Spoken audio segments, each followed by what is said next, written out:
Sa number 2, pagkaka sa mga vendor sa Rizal Street sa Bacolod City kay inasang aga, nagresulta sa tensyon sa tunga sa mga opisyal sang Bacolod. Hindi mo pag-uba yan, pag-uba. Hindi mo pag-uba. Ayaw hindi yan, ilang.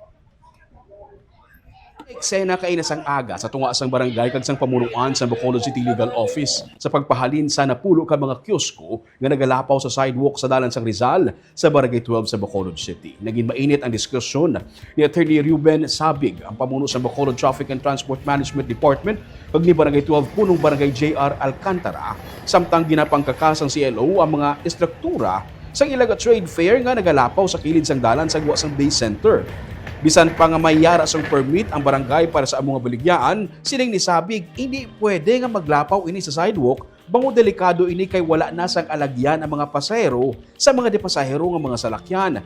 Inibangod nga ang ginatindugan sa mga canopy sa mga baligyan ang isa ka designated area para sa pagpasaka sang mga pasahero. Voluntaryo man naging pangkaka sa mga vendors kay inasang aga ang ilang mga istruktura nga naglapaw na sa gutter sang dalan. Suno naman kay retired Police Colonel Levy Panggi ang pamuno ng CLO Enforcement Team.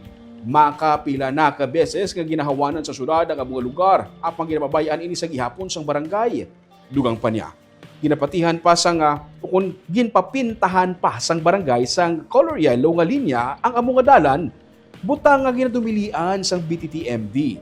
Sandig sa special permit sa Barangay 12 nga gina-approve sa Sanggunian Panglungsod. Ginatungutan ang mga vendors nga magpatigayon sang trade fair pumalin April 15 tubtub bulan sang Hunyo sini nga tuig. Ini kabahin sang palaabuton nga piyesta sa barangay sa Hunyo 24. Bintingwan sang Digicast Negros nga makuha ang bahay ni punong Barangay Alcantara apan nagpamalibad ini sa pagpa-interview.